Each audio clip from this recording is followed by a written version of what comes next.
Hi friends, തൊഴിൽ വാർത്തയുടെ പുതിയ കറണ്ട് അഫയേഴ്സ് ചോദ്യങ്ങളിലേക്ക് എല്ലാവർക്കും സ്വാഗതം.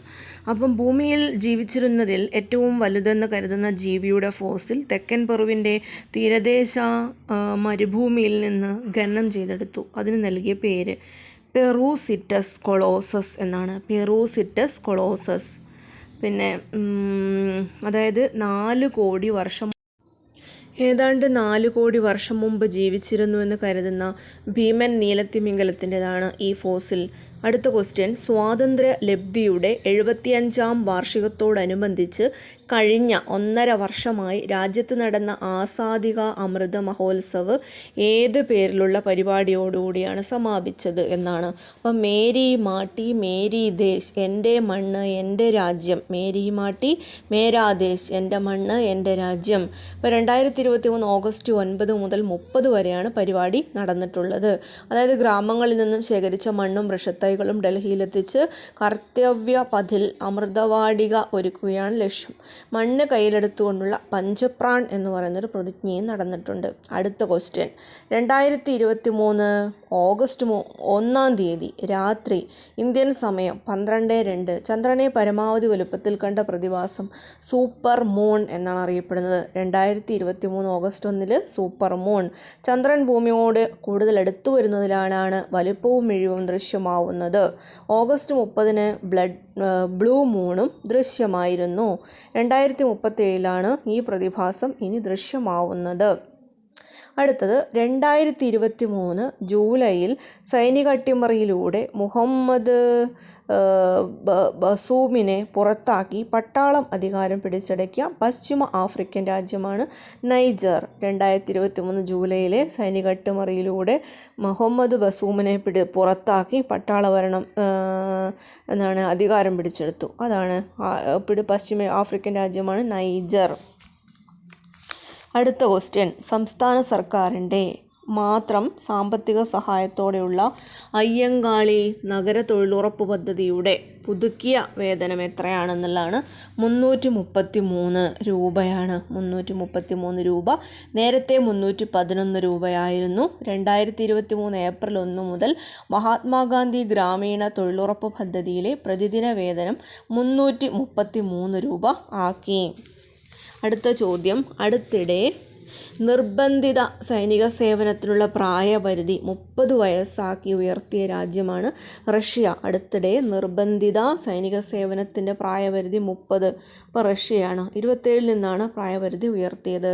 അടുത്തത്, 2023 ജൂലൈ 28 മുതൽ ഓഗസ്റ്റ് 8 വരെ ചൈനയിൽ നടന്ന ലോക സർവകലാശാല ഗെയിംസിൽ ഇരട്ട സ്വർണം നേടിയ ഇന്ത്യൻ ഷൂട്ടിംഗ് താരമാരാണ്? മനു ഭാകർ. 2023 ജൂലൈ 28 മുതൽ ഓഗസ്റ്റ് 8 വരെ ചൈനയിൽ നടന്ന ലോക സർവകലാശാല ഗെയിംസിൽ ഇരട്ട സ്വർണം നേടിയതാണ് മനു ഭാകർ. 103 സ്വർണം ഉൾപ്പെടെ 178 മെഡലുകൾ നേടി ചൈന 1-ാം സ്ഥാനം നേടി. ജപ്പാൻ 2-ാം സ്ഥാനം നേടി. 11 സ്വർണം ഉൾപ്പെടെ 26 മെഡലുകൾ നേടി ഇന്ത്യ 7-ാം സ്ഥാനത്താണ് നിൽക്കുന്നത്. അടുത്തത്, സംസ്ഥാനത്തെ ഡ്രൈവിംഗ് ടെസ്റ്റ് ഗ്രൗണ്ടുകളും ഡ്രൈവിംഗ് സ്കൂളുകളും കേന്ദ്രീകരിച്ച് സംസ്ഥാന വിജിലൻസ് അടുത്തിടെ നടത്തിയ മിന്നൽ പരിശോധനയുടെ പേര് ഓപ്പറേഷൻ സ്റ്റെപ്നി എന്നാണ്. ഓപ്പറേഷൻ സ്റ്റെപ്നി. സംസ്ഥാനത്തെ ഡ്രൈവിംഗ് ടെസ്റ്റ് ഗ്രൗണ്ടുകളും ഡ്രൈവിംഗ് സ്കൂളുകളും കേന്ദ്രീകരിച്ചുള്ള ഒരു പരിശോധന, അതാണ് ഓപ്പറേഷൻ സ്റ്റെപ്നി. ഇനി അപകീർത്തി കേസിൽ കോൺഗ്രസ് നേതാവ് രാഹുൽ ഗാന്ധി കുറ്റക്കാരനാണെന്ന് വിധി സുപ്രീം കോടതി സ്റ്റേ ചെയ്തു. ഏത് കോടതിയിലാണ് അദ്ദേഹത്തെ ശിക്ഷിച്ചത്? സൂറത്ത് മജിസ്ട്രേറ്റ് കോടതിയിലാണ്. അപകീർത്തി കേസ്, അതിൽ കോൺഗ്രസ് നേതാവ് രാഹുൽ ഗാന്ധി കുറ്റക്കാരനാണെന്ന് വിധി സുപ്രീം കോടതി സ്റ്റേ ചെയ്തു. ഏത് കോടതിയാണ് ശിക്ഷിച്ചത്? സൂറത്ത് മജിസ്ട്രേറ്റ് കോടതി. 2023 മാർച്ച് 23 കോടതി രാഹുലിന് 2 വർഷം തടവും പിഴയും വിധിച്ചത്. അടുത്തത്, കേരള വഖഫ് ബോർഡ് ചെയർമാനാണ് എം എ സക്കീർ. കേരള വഖഫ് ബോർഡിൻ്റെ. അപ്പോൾ TK ഹംസ സ്ഥാനമൊഴിഞ്ഞതിനെ തുടർന്നുള്ള നിയമനമാണ്. അടുത്തത്, 2023 ഓഗസ്റ്റ് 6 അന്തരിച്ച വിപ്ലവ നാടോടി ഗായകനും കവിയുമായ ഗദ്ദറിൻ്റെ യഥാർത്ഥ പേര് എന്താണ്? ഗുമ്മടി വിത്തൽ റാവു എന്നാണ്. ഗുമ്മടി വിത്തൽ റാവു എന്നാണ്. ഇനി ജയിലിൽ ഏകാന്ത തടവ് അനുഭവിച്ച് വരുന്ന റഷ്യൻ പ്രതിപക്ഷ നേതാവിന് 19 വർഷത്തെ അധിക തടവ് ശിക്ഷ വിധിക്കപ്പെട്ടു. അദ്ദേഹത്തിൻ്റെ പേരെന്താണ്? അലക്സി നവൽനി എന്നാണ്. അപ്പോൾ ജയിലിൽ ഏകാന്ത തടവ് അനുഭവിച്ച് റഷ്യൻ പ്രതിപക്ഷ നേതാവിന് 19 വർഷം അധികം തടവ് ശിക്ഷക്ക് കൊടുത്തു. Alexei Navalny. ഇനി ലോകത്തിലെ ഏറ്റവും വലിയ മ്യൂസിയം ഡൽഹിയിൽ സ്ഥാപിതമായതിൻ്റെ പേരെന്താണ്? യുഗേൻ എന്നാണ്. യുഗേൻ ഭാരത് നാഷണൽ മ്യൂസിയം.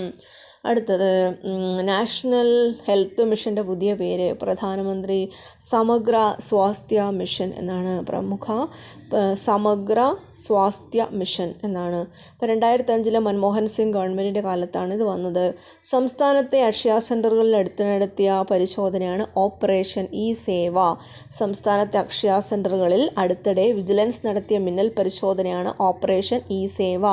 അടുത്തത് പാകിസ്ഥാനിൽ തടവിലാക്കപ്പെട്ട എത്രാമത്തെ മുൻ പ്രധാനമന്ത്രിയാണ് ഇമ്രാൻഖാൻ? 6ാമത്തതാണ്. പാകിസ്ഥാനിൽ തടവിലാക്കപ്പെട്ട എത്രാമത്തെ മുഖ്യമന്ത്രിയാണ്? 6ാമത്തതാണ്. ഇനി അടുത്ത നവംബറിൽ നടക്കുന്ന പൊതു തെരഞ്ഞെടുപ്പിൽ മത്സരിക്കാൻ ഇമ്രാൻ അയോഗ്യമാക്കാൻ എന്നുള്ളതാണ് ശിക്ഷാവിധി പറഞ്ഞിരിക്കുന്നത്.